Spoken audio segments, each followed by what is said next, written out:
Hello, I'm Fast Lawyer. Today we are going to review Red Matter VR. Red Matter was released back in 2018 for all the major VR headsets at that time. It was developed by Vertical Robot, which is the same developer that made not only obviously Red Matter 2, but also Deadless. Red Matter 2 normally retails for $24.99. I did buy this game from a third-party website, and I tested the game out on the Meta Quest 2 using link cable on my RTX 3080. Red Matter is a narrative-driven sci-fi VR puzzle adventure game, and it's got a bit of a Cold War Soviet-era cosmonaut-type feel to it. You're set on Volgravia, which is a moon on a faraway planet. I beat the game in 4 hours, and that seems to be pretty average. Most people finish the game in 3 to 5 hours per the Steam reviews. Now, I really like this game, and I do recommend it, and I kind of regret that it took me so long to get to it. I originally bought this game back in 2020 and didn't play it until now in 2023. It still stands the test of time though, and I do think it's one of the best VR puzzle adventure games out there. I would put it below the Lone Echo series and The Room: A Dark Matter, but it would just be a notch below those great titles. It's a really good game overall, and while it's not innovative, it's solidly made. Red Matter 4 is running on the Unreal Engine 4 on my RTX 3080 on high shader quality and pixel density set to 1.2. I was getting a steady 90 frames per second. You do have full locomotion along with teleportation, smooth and snap turning. There are comfort options as well. You can play standing or comfortably seated, and there is a distance grab option as well. So the interesting thing about this game is that it was built around the teleportation, and if you're familiar with Deadless, then you know what to expect. Basically, the teleportation is kind of used as though you were using a spacewalk or space jump mechanic. That's in the options. You can change it to just do normal teleportation, but I strongly suggest to leave it at the default, which is a jump, which makes you feel like you're low gravity jumping, and it makes sense because you're on a moon of a distant planet. And the smooth locomotion feels like you're using a jetpack, only you don't go higher. A lot of the VR interactions are very basic. You're pulling on levers or turning knobs, or you're grabbing objects. A lot of this game is using the scanner to really translate the Russian into your native language so that you're able to figure out what to do. I only experienced one minor issue, and that's if you're using the smooth locomotion, you can clip through objects, and I clipped through one object and my headset turned black. Now, I was able to teleport and get out of the way, but it was a little bit frustrating.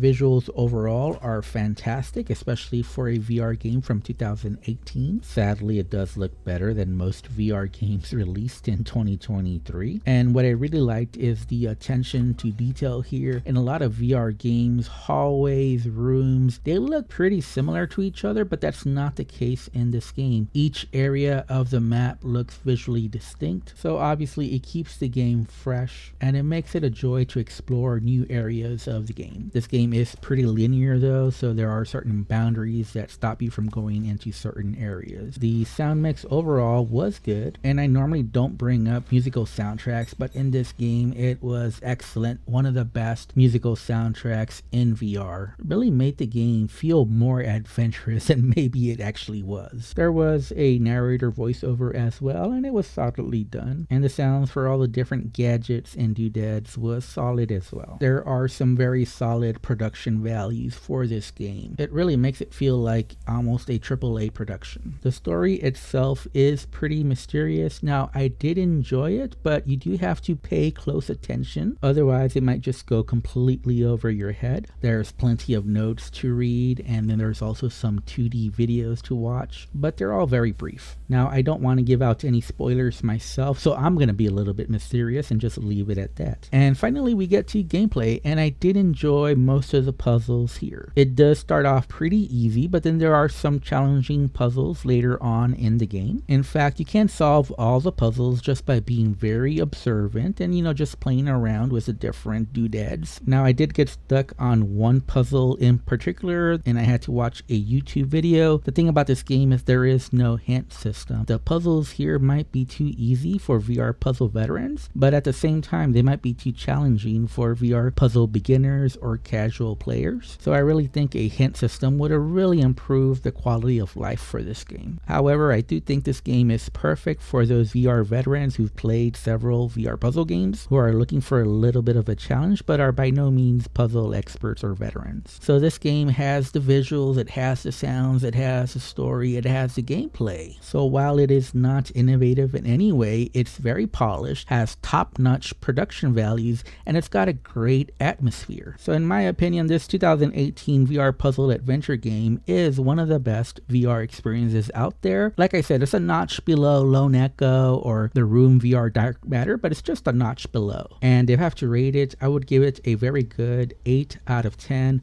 For those of you who follow my channel, you know that's a very high score from me. I don't give out high scores on the regular, but this is just a very solid game all around. So if you haven't played it yet, I highly recommend that you make some time for this game. It is one of the best VR games out there. It'd probably be in my top 50 list if I ever got around to making a top 50 or top 100 list of VR games. And if you haven't played it yet, I recommend you go ahead and give it a try. Even if you're not a puzzle fan, this game might change your mind. Anyways, I'm Fast Lawyer. This has been my full review for Red Matter VR, a 2018 VR game that still stands the test of time, that's still really good. Thank you for watching, have a wonderful day, and enjoy the rest of the video.